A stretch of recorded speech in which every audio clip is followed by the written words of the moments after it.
I'm Alex Barr. I was at Aberdeen University. I went in 1988 and graduated in 1992. And I'm a partner at Sarasin Partners, and I run a business called Sarasin Bread Street, which is Sarasin Partners' private markets business. Thank you very much. And why did you choose University of Aberdeen to study accountancy and economics? So I guess that splits down into two reasons. Why did I choose Aberdeen, and why did I choose a course? I think the first one's the easy answer. It's one of Scotland's great four universities, great four ancient universities, incredibly storied, huge amounts of history. And at the time that I went, which was the late 1980s, clearly Aberdeen was still in peak oil boom, so very vibrant, incredibly buzzing city. And it was just a very exciting opportunity to do that. The course, slightly different decision matrix. I knew I wanted to do something ultimately in finance or professional services, and I was very interested in the numbers side of things, but also the theory. The attraction in particular for doing that course was it was modular, so I could mix and match and do different courses. So I was able to do things like business law and management studies, in addition to obviously all the accountancy and economics modules. But you always, because you got points for every course that you did, I was also able to do, and they're very happy for me to do that, a year doing international terrorism, which is a very exciting thing to do as part of your economics, and not the normal thing to have done. But it's that ability to mix and match different elements of the course into one blended degree. Thank you, interesting, very interesting. And apart from studying, what were some of your favorite memories, maybe from social life, from Aberdeen? Well, Aberdeen is always about the social life, and where do I begin? Obviously, it's the cradle of your long-term friendship formation, and obviously making lots of friends who are lifelong friends and a big part of my life now. But it doesn't matter whether it was rowing on a Wednesday afternoon on the Dee, or we had an amazing student union at the time. I know it's moved since the student union that we had, but there was a bar in there called Sybil's, which was kind of where it all happened, and very exciting. But also during the day, for example, I think the Macca is still there on the high street. So the big doorstep sandwiches, everyone remembers the Macca sandwiches. Drinking in the Bobbin Mill, used to be called the King Street Mill. I think it's now back to be called the Bobbin Mill. Nights out, and I was a big part of my life then. I was in the university naval unit, so I spent a lot of my time at sea, at weekends, during the holidays. So that's a big memory for me. Interesting. And what inspired you to pursue leadership role in Royal Naval Reserve?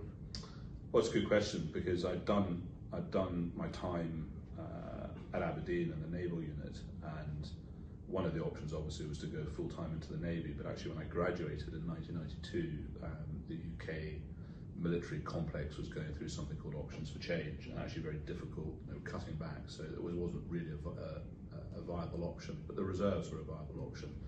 So I'd done my time at university. I didn't want that to go to waste. When I'd been at university, they'd sent me to Britannia Royal Naval College.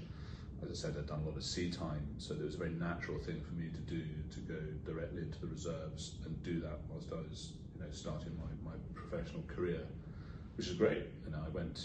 They sent me to the Royal Navy School of Leadership and Management in Portsmouth, and again I was doing a really interesting job. I was doing a role which involved the protection of ports and anchorages, so based in Petrevie and Fife, and able to do that and learn practical leadership at a very early age. Very interesting. And what motivated you to transit from Royal Naval Reserve to career in asset management? Well, it was a process that was simultaneous, because I started my career full-time in Edinburgh in 1992, pretty much the same time as I went into the Navy Reserve, and I only did the Navy Reserve for about 3 years or so. And as I said, I'd always wanted to do some sort of investment role. I guess the decision for me was, how do I do that and where do I do that? And in Edinburgh at the time, and still does, perhaps to a lesser degree, in terms of number of firms there, had a very big asset management presence and lots of very well-known names. And you could, broadly speaking, do one of two things. You could go down a traditional stockbroking route, or you could join an institutional asset manager, which at the time were relatively newer businesses relative to the stockbroking businesses. And so I chose the latter.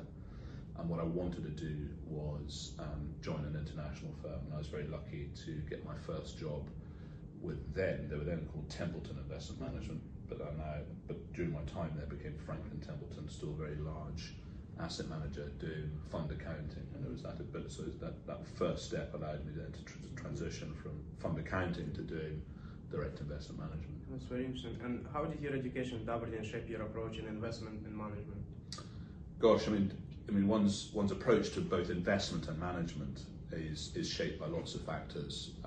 One of which clearly is your time at university.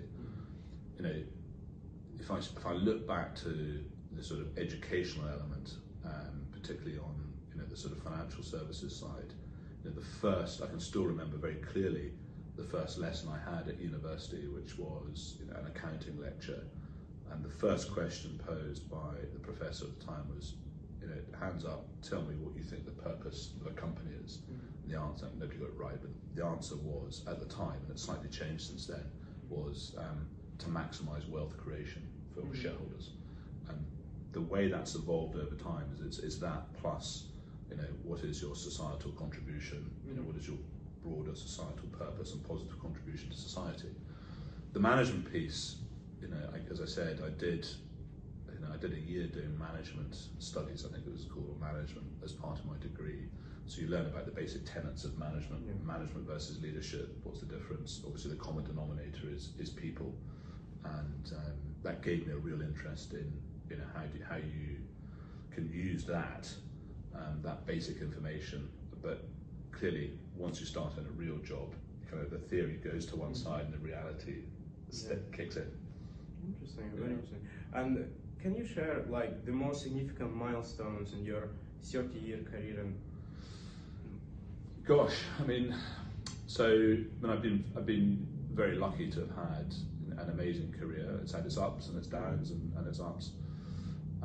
But if I look back at George Bush, the large George Bush, wrote a very good book called Decision Points, and it's about the sort of clear sort of waypoints in his career and the points where he had to make decisions. So if I think about it, my career has been largely punctuated by points at which I've had to make decisions, either to actively move somewhere or try and do something. But for me, the formative points in my career were making that decision to come down to London. I got a job working for a group called Henderson Administration, now called Janus Henderson, big global asset manager.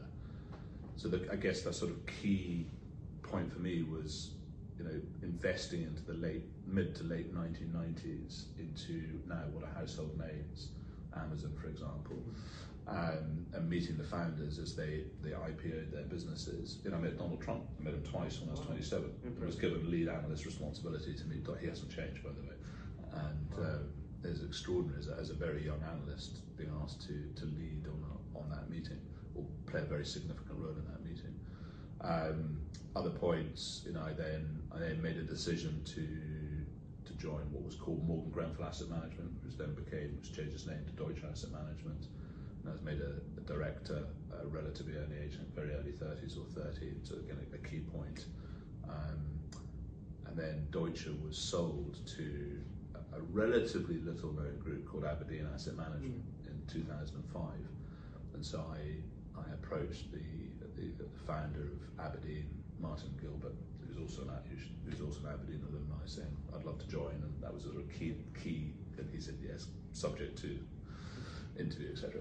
But it was a sort of a waypoint in my career, and then I became head of private equity at Aberdeen in 2009, 10, something like that, and then built a business from there. Set up my own business a few years later in 2021. I guess that was a key, Bread Street Capital Partners, which we then sold to Sarasin to create Sarasin Bread Street. Those are kind of really the key points in my career. And what's your secret to establish yourself as a leader in private markets and alternative investments? I'm not sure there is a secret per se. I think it's ultimately around being thorough, consistent, having a degree of tenacity, but also integrity. People need to know what you stand for and who you are. industry doesn't particularly like chameleons. You've got to be just very transparent in that respect. Clearly there's an element of luck to everything, but I forget which golfer said, you know, the harder I practice, the luckier I get. So ultimately it's about making your own luck. So you've got to work hard at networking, just work hard at trying to do the best you can, and you know, and doing that. And could you please walk us through the founding of Bread Street Capital Partners and its acquisition by Sarasin and Partners? Possibly the most exciting thing I've done in my career. So I was working for Janice Henderson. I'd left Aberdeen, made the decision to leave Aberdeen after a very long period of time. I needed a change. And I was running something we call an investment trust, an investment company. And that investment company, the board made a decision to wind it up, and I worked with the board winding it up. So I was a free agent when that had completed.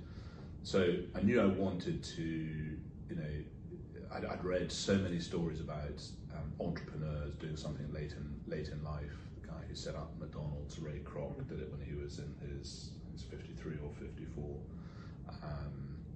Guy who set up Global Infrastructure Partners and sold it to Blackstone had done something at a similar age. So I kind of knew there was an opportunity to do something, and I was having a call with an old colleague of mine from Aberdeen Asset Management, and we were both, you know, we'd had this idea for some time to do something. And Aberdeen's offices in London are on a street called Bread Street. And Bread Street in the city was the historical, you know, they have it dates from a very long time ago, where it was the only mandated place that people were allowed to sell, not make bread, but sell bread. So it was and has been for a very long time, a hallmark for quality and high standards. So we thought that's a great name. And the domain names were available, all of the intellectual property was available, so we knew that we had the kernel of an idea, but we wanted to, you know, clearly it's got to be more than just a name, so we knew we wanted to try and do something together. So we set up a business called Bread Street Capital Partners to do three things. One was to try and find a way of creating private markets product for the UK wealth management channel, which to date hasn't really been able to access private equity. Second was to acquire legacy pools of capital within the business, and the third was to do, and there's probably two, not for today, but probably what we call structured strategies within private equity. We've just launched our first strategy doing just that. But it was a decision to really try and plough our own furrow, make our own luck, and we did that in 2021.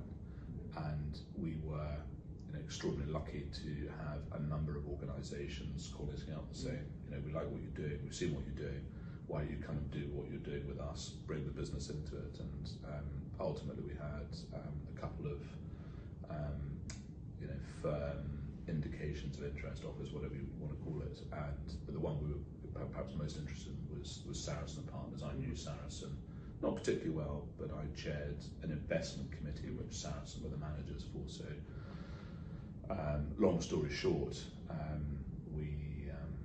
we partnered with Sarasin Partners to create a business called Sarasin Bread Street, and we're not only we are the in-house manufacturing capability for private markets with Sarasin Partners, but also a capability to be sold not just across the wealth management industry, but high net worth, private equity secondary funds. So it's been a very exciting move for us, and has moved very quickly in the 4 years or so that we've been doing it. That's very impressive, very well done. And could you please tell us a little bit more about your role as an alderman? What does it involve? I thought you might have spotted that. So when I was working for Aberdeen, and Aberdeen's offices were in Bow Churchyard, which is about 200 metres that way. They're based in the city. The physical city of London is split up into 25 different electoral wards, and Aberdeen's offices were in Cordwainer ward, which is the historic shoemaking district. You get the drift now, bread selling, shoemaking. And in 2017 there were some elections to be a councillor in the city, and the CEO of Aberdeen at the time said, you should try and do this, be good for us, good for the business, good for you. So I stood for election in 2017, and was returned as a what we call a councilman in 2017. And very simplistically, there's a sort of anything to do with the city goes back clearly hundreds of years, and there is a sort of a linear progression, for want of a better word. If you want to be Lord Mayor, ultimately you have to be an alderman in the city, and the city retains aldermen. So they have 25 aldermen, one alderman for each ward in the city. And in 2022, very sadly, the alderman of my ward, a lovely gentleman called Sir Roger Gifford, died. And there was an opportunity to stand in a takeover from Roger. It was a heavily competed election. So in 2022, I became the alderman. I won my election, and I became the alderman for Cordwainer Ward. And it's a job that I do in parallel with my professional career. There are a number of elements to that. I know you've interviewed a fellow alumni who works for the City of London Corporation, so we're all very heavily involved in that. But I guess the three elements to being an alderman are ultimately being the hopper or the pool for future Lord Mayors. Secondly, to lead with your common councillors in your ward on civic representation. And thirdly, to do this ambassadorial role for UK financial professional services, clearly with a heavy bias to City of London based businesses. So it's incredibly fulfilling. That's very interesting. And could you please share one of challenging moments that you faced in your career, and how did you overcome it? Maybe the moment you're the most proud of. A career has, a career is essentially a ladder of, one challenging moment after another. And if I look back at my career, it's been punctuated by, I've been incredibly fortunate to have met and worked with amazing people at all levels, not just sort of the high profile ones. But we've also seen incredible change in our industry. So we've seen a lot of M&A, and I have been involved at the sharp end of M&A for most of my career, either being the subject of it or being the business that is taking over something. So all of those have presented challenges in their own right. I guess one of the things I'm particularly proud of is, which was a challenge as well, in 2009, when I was working for Aberdeen, we acquired a major European asset manager with offices in Europe, and I was asked to go and live in Paris and integrate the Parisian business and one of the other European operations. So very, very challenging. I had to rapidly relearn. I'm not a natural linguist, but I had to relearn French. And that was in itself a hybrid diplomatic, ambassadorial, leadership, change, influencing type role, all of which were things I hadn't necessarily done prior to that in any great deal, but they all had to come together. So it was, I think, a great success. I think I earned the trust of the different teams that I was working with, and that was actually the catalyst that then led me to being subsequently promoted within Aberdeen. So lots of things I'm proud of. That's one of the most things I'm proud of, but also a challenge as well. That's very interesting and very impressive as well. And what's your advice for students who want to go into career in private equity or asset management?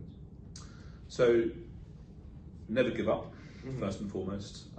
Be tenacious, and look, the tools available to students wanting to go down this career now are incredible. And so there's a whole array of tools and opportunities and effectively open intelligence that we didn't have in our own day. Clearly the biggest of those is social media, LinkedIn in particular. So my advice would be, if this is something you really want to do, really try and start to develop your network, but do it carefully and sensitively. Don't just ping random people, just send a very polite direct message, or even an old-fashioned letter saying, and don't say, have you got an hour for a coffee, because nobody has an hour for a coffee. It's more around trying to bring an idea or a different perspective, and people will always listen to you if you've got an idea and a perspective on something. People are always interested in and they should be always interested in, is where's the next generation of talent coming from. But be tenacious, have a clear idea of what you want to do, and have a clear idea of what you think your skills are. Don't try to be all things to everybody. Yeah. Interesting. And do you have any books or podcasts in mind, career and non-career related, that you think would be beneficial for our students? Yeah, I know I do. Look, I mean, I can think of 3 books immediately. Both are quite old, but if you're really interested in private equity, a very easy read is Guy Hans's latest book on the deal making that he did. Guy Hans ran a very high profile business called Terra Firma. He's now based in Guernsey. Thoroughly recommend that. A guy called Peter Bernstein wrote a book on risk in the late 80s, early 90s called Against the Gods. And it's not necessarily about investment management, but it's about how concept of how we should think about risk, how that influences decision making, how we could think of it. Clearly a lot of investment is risk analysis and measured risk taking. So that's book number 2. And then thirdly, when I say this to everybody, and it's now an old book, it's quite dense, but it's called Barbarians at the Gate, published in mid-1980s, and it deals with the takeover, the private equity, the very significantly leveraged buyout of a group called RJR Nabisco, which is biscuits and cereal company. But all of the characters in that, particularly some of the characters from KKR, are kind of very omnipresent still in what we do. So 3 good reads. There's lots of communities and groups on LinkedIn. Anyone that's watching this, feel free to connect with me, and you can look at the groups that I follow. We actually get a lot of content and a lot of news from that. Podcasts, I think, sort of come and go. There are a couple of good podcasts out there, and it's worth just experimenting and just trying to catch the wave that works for you. Interesting. And what drives your passion for investment and leadership and your civic responsibility? So what motivates you to do that? So I'm a very purpose-driven, or I've become very purpose-driven as my career has developed, and I think they realise you can make impact. So together with my co-founder James, we've created a business that has not only provided employment for others, it's provided a broader revenue stream, and it's great to see the impact of the investments that you make are now starting to come through, which is really exciting in its own right. The civic thing is different because it's about purpose and what you want to do with your life. I've worked physically now in the city, and we've got St Paul's behind us for I think 30 years, 32 years in the industry, 30 of which have been in London. So for me, it's about how do I give back to the community in a civic function. So and that was particularly true during COVID. Very challenging time for everybody, including me, for various reasons. But the ability to help people on, I always say the spiritual heart of the city is in Bow Lane, which is a very traditional street. Helping shopkeepers and smaller businesses, really navigate their own challenges of operating in that lockdown environment and enabling and securing help from the Corporation of London.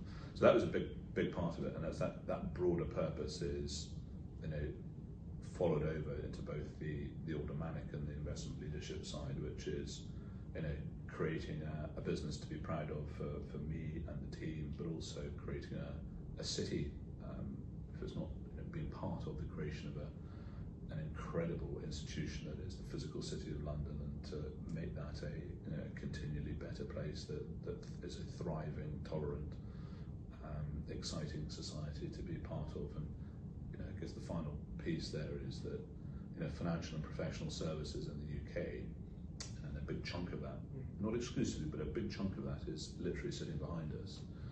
A big chunk of that is manufactured in the city. It counts for about 12% of GDP, so it's a really important, it's a nationally critically important industry.